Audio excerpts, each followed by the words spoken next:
আসসালামু আলাইকুম বন্ধুরা, প্রতিদিনের মতো আমি আপনাদের সাথে নতুন নতুন কোনো রেসিপি নিয়ে চলে আসি। তো আজকে হচ্ছে এই মলা মাছ। তো বাজারগুলি দেখালাম যে কি কি বাজার আসছে বাজার থেকে। এখন হচ্ছে এই মলা মাছটা কি দিয়ে রান্না করবে। তো আমার শাশুড়ি মা হচ্ছে ডাঁটাগুলি চিকন চিকন করে কেটে নিয়েছে খুব সুন্দর করে। তো মলা মাছটাও কিন্তু ভালো করে কেটে এরপর খুব ভালো করে ক্লিন করে নিয়েছে। এরপর হচ্ছে আপনারা হয়তো বা দেখতেই পারছেন যে পেঁয়াজ আর কাঁচামরিচ ভালো করে কেটে দিয়ে দিয়েছে। আর এখন হচ্ছে পরিমাণ মতো দিয়ে দিবে 1.5 টেবিল চামচ হলুদের গুঁড়ো আর 2 টেবিল চামচ মরিচের গুঁড়ো। যেহেতু আমরা একটু ঝাল পছন্দ করি তাই কাঁচামরিচ ফালি করে দিয়েছে, সেই সাথে মরিচের গুঁড়ো দিয়ে দিয়েছে।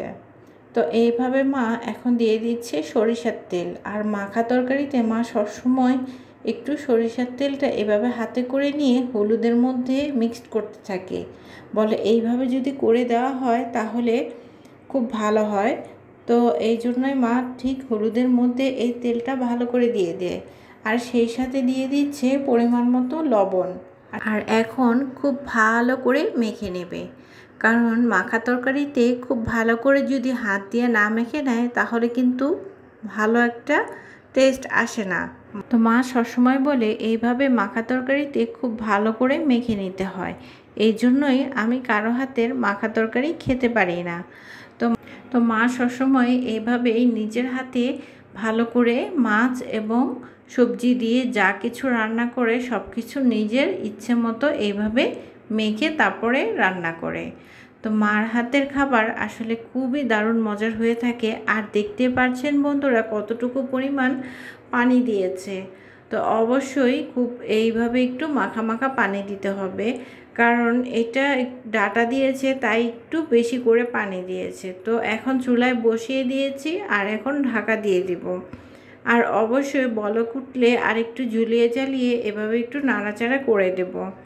তো বন্ধুরা এইভাবে তোমরা অবশ্যই একবার হলেও বাসায় ট্রাই করে খেয়ে দেখবে। মলা মাছ কিন্তু দারুণ মজার হয়ে থাকে। আমরা অনেকেই ডাঁটা পছন্দ করি না, কিন্তু ডাঁটা দিয়ে এইভাবে কিন্তু মাছ রান্না করলে, সবজি রান্না করলে খুবই দারুণ হয়ে থাকে বন্ধুরা।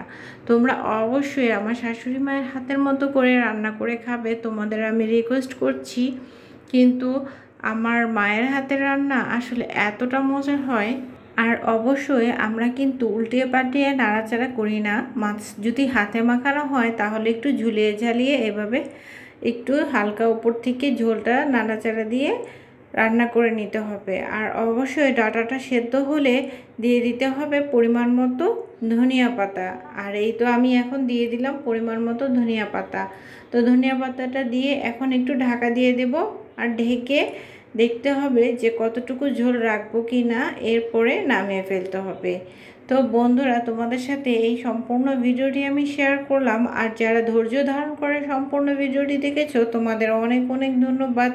আর যারা এরকম নতুন নতুন ভিডিও পেতে চাও তারা অবশ্যই ফলো দিয়ে পাশে থাকবে। যারা ইউটিউব থেকে দেখছো তারা অবশ্যই সাবস্ক্রাইব করে পাশে থাকবে। তো এখানেই বিদায় নিচ্ছি। Thank you everyone.